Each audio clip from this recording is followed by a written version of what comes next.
Every year, Australians lose literally millions of dollars to disappearing home renovation contractors. Absolutely. It is an industry that is just famous for blown budgets and, well, half-finished kitchens. Right. Total chaos. You hire someone to fix up your bathroom and suddenly your house is a war zone of drywall dust. Yeah, the plumbing fixtures are missing in action. Exactly. And you are trying to wrangle tradespeople who seem to communicate exclusively in heavy sighs and, vague timelines. It is incredibly stressful for the homeowner. It really is. But today, we are taking a deep dive into the internal blueprint of a company that is treating kitchen and bathroom renovations like a high-tech Silicon Valley startup. Which is fascinating. Yeah, we are looking at a detailed corporate introductory PDF from a Sydney-based renovation company. They are called MB9 Australia Pini Ltd. And, on the surface, you would think this is just a standard company brochure. Yeah. Just trying to sell you some nice cabinets. Right, a glossy pamphlet. Exactly. Yeah. But it is actually a masterclass in modern business architecture. The mission of our deep dive today is to extract the blueprint of how a high-stakes contracting business balances things like global supply chains, incredibly stringent local building regulations, and a really surprising social mission. Okay, well, let's unpack this. Because literally on page 1, they hit you with their motto. The motto is quite something. It really is. It says, we work for passion, we live for mission. Right. And I have to be honest, my first thought was that this sounds like a tech company trying to disrupt, digital calendars or something. Yeah, it definitely has that flavor. It does not sound like a local business installing kitchen sinks in Chatswood, New South Wales. Well, it is a bold framing device, but I think a highly intentional one. How so? By centering their pitch around passion and mission, MB9 is immediately trying to elevate the conversation away from those typical contractor stereotypes you mentioned. Right. They want to seem different. Exactly. They are signaling that they're a sophisticated organization. And you see that sophistication the moment they outline their dual supply chain. Yeah, the dual supply chain thing is wild. It is. They operate local Sydney cabinetry workshops right alongside overseas kitchen factories in China. Wait, really? Managing custom workshops in Sydney and a factory supply chain in China? Yes, both simultaneously. I mean, isn't that incredibly expensive? How does a local builder not just collapse under that logistical weight? It sounds like an overcomplication until you look at the mechanics of it. Okay, break that down for me. By maintaining local Sydney workshops, they have boots on the ground. So if a measurement is off by 2 millimeters, or you need a bespoke adjustment to a luxury cabinet, they fix it immediately. So you aren't waiting 6 weeks for a shipping container to arrive with a replacement part. Precisely. But by maintaining those Chinese factory connections, they tap into massive scale. They get the buying power to offer high-quality materials at a very efficient price. So they're basically playing both sides of the board. They have the bespoke safety net locally and the brute force efficiency globally. That is a great way to put it. Okay, that actually makes a lot of sense. But before we can get to the mission part of that startup-sounding motto, we really need to look at the passion. The actual living spaces they create. Exactly. Let's talk about the kitchens first, because they have a very distinct tiered offering here. They do. They structure their kitchen products into 3 clear categories to capture completely different consumer budgets. Right. At the entry level, you have laminate kitchens. And laminate is essentially like layers of paper and resin pressed together under high heat, right? Exactly. It is durable, cost-effective, and easy to clean. Then they step up to the mid-level with polyurethane kitchens. I always hear that term in renovations. What exactly is the jump from laminate to polyurethane? Well, polyurethane is a painted finish. Oh, okay. Yeah, the doors are sprayed with a highly durable, hardened paint. That means there are no visible edge banding lines like you get with laminate. So it looks a lot cleaner. Seamless, really. It resists moisture brilliantly and gives a very sleek, premium look. And finally, they hit the top tier with luxury-level timber, stone, and glass veneer finishes. Wow, okay. That structured product line is one thing, but where they seem to really innovate is in the bathroom space. The strategic partnerships they have there are fascinating. Yeah, they completely rely on 2 very distinct partnerships. First, they partner with Beaumont Tiles. Right, a massive supplier. Huge. And through Beaumont, MB9 offers over 40 predefined TV award-winning bathroom packages. Which is brilliant because they pass heavy bulk discounts directly to you, the client. Exactly. But then on the completely opposite end of the spectrum, they are an authorized installer for Rosary China. And that partnership is all about infinite choice. Right. fully customizable vanities, Yeah. any dimension, any material, whatever you want. Exactly. And here's where it gets really interesting to me. If you look at this setup, the 40 rigid Beaumont packages versus the infinite customization of Rosary, it reminds me of buying a modern car online. Oh, with the online configurators. Yeah. When you go to a car website, you don't design the engine. You just select package A for safety, package B for luxury, and, I don't know, tweak the paint color. That is a perfect analogy. MB9 is basically doing that for home renovations. Plus, they offer 3D visualization before a single hammer swings. Which is huge for the consumer. It is. You don't have to squint at a tiny 2-inch tile sample under terrible lighting and guess what the room will look like. You just look at a pristine 3D render. And if we look at the psychology behind that, it is a brilliant way to capture two completely different types of consumers. Okay, tell me more about that. Well, you have the overwhelmed buyer. This is a person suffering from intense decision fatigue. Oh, I've been there. Right. They are terrified of spending $30,000 and making a catastrophic aesthetic mistake. So for them, those 40 predefined packages are a safety net. Exactly. They can look at an award-winning design and say, just give me that. Yeah. But then you have the visionary buyer. The one who wants the infinite customization. Precisely. The person who has been obsessively sketching a very specific luxury aesthetic.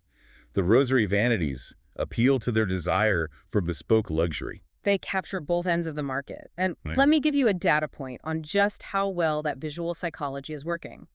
According to the PDF, MB9 has 500,000 monthly views on their Pinterest profile. 500,000 views. 500,000 for a local renovation company in Sydney. That is an astonishing amount of social proof.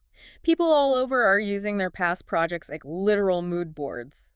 But, you know, a 500,000 view Pinterest board doesn't mean much if your new award-winning shower leaks into your home's foundation. No, it certainly does not.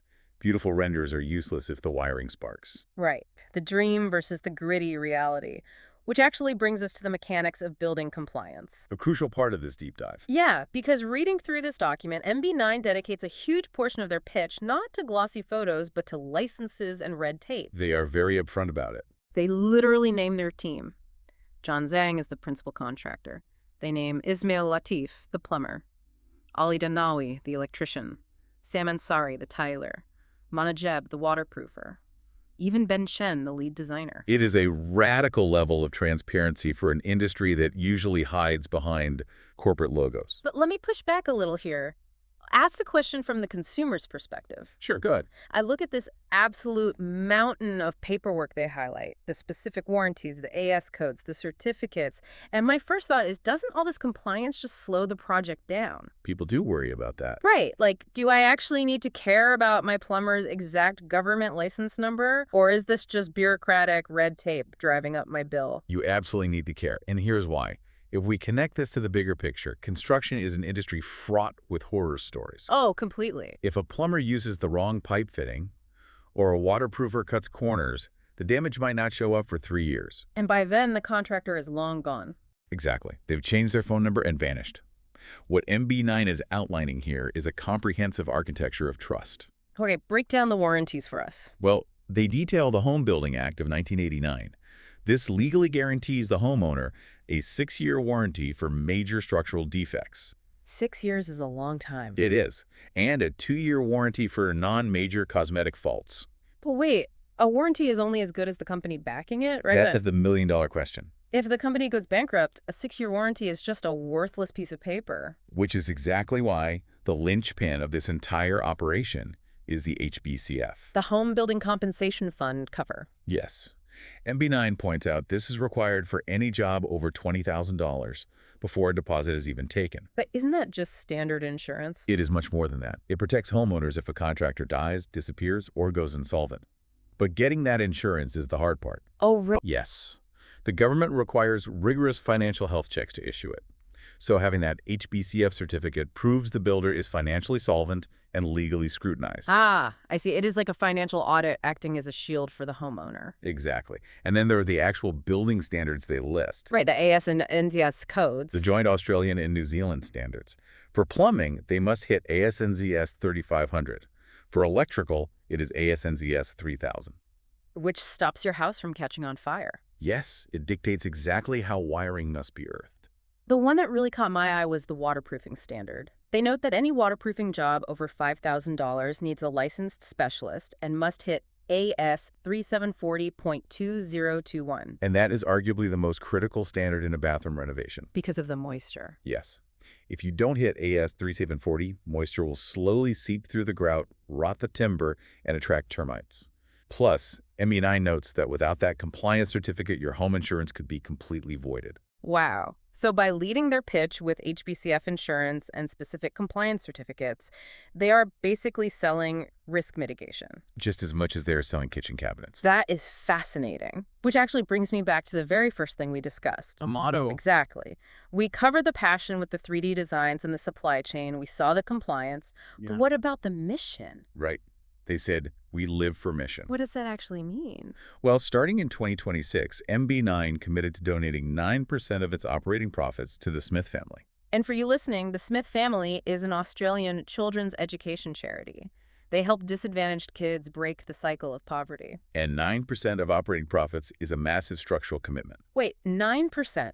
Construction is famous for having razor-thin margins? It is. With constant material cost fluctuations, how do they afford to give away nearly a tenth of their profit and stay competitive? Are they just overcharging people? Not at all. The answer is in their logistics. The dual supply chain again. Yes. And the Beaumont packages. By streamlining the design process and using overseas factory scale, they strip out massive inefficiencies. So they create wider profit margins through extreme efficiency, not by gouging the consumer. Exactly. And they choose to redirect that margin to charity. That is incredible. In the document, the principal contractor, John Zhang, says education is one of the most powerful tools for breaking cycles of disadvantage. It is a very powerful statement. And it has gotten media coverage in the CB Herald and Australia News Reporter. But what does this all mean for the person actually paying for the renovation? This raises an important question about buyer psychology. Tell me. Renovating a luxury kitchen or bathroom is often a highly discretionary expense. It can induce guilt. Like, should I really be spending this much on a vanity? Exactly. But by tying this spend to breaking the cycle of childhood disadvantage, MB9 brilliantly alleviates that buyer's remorse. They turn a luxury purchase into a socially impactful investment. Yes, it is a brilliant strategy. And you see it in their Google reviews. They highlight a review from a client named Hayden Nelson. What did he say? He praised the high-quality bathroom, but he specifically said he really respected their social mission. Actual paying customers are bringing up the charity in 5-star reviews. It clearly resonates deeply with the community. It really does. So, to summarize for you listening, modern contracting requires an incredible balancing act. It is not just about swinging a hammer anymore. No. You need global logistics, local trade mastery, bulletproof legal compliance, and increasingly, a genuine social conscience. And the next time you hire a contractor for your own home, you shouldn't just look at the shiny tiles on Pinterest. Ask the hard questions. Exactly. Ask them, where is the HBCF certificate? Are you providing an AS 3740 waterproofing compliance certificate? Demand the paperwork before you start. But I want to end our deep dive with a final thought for you to ponder. Let's hear it. If a local, highly competitive renovation company can afford to give away 9% of its operating profit to charity and still thrive, what does that tell you about the profit margins of the companies out there that don't give anything back? That is a very good question to ask. It makes you wonder. Thanks for joining us on this deep dive.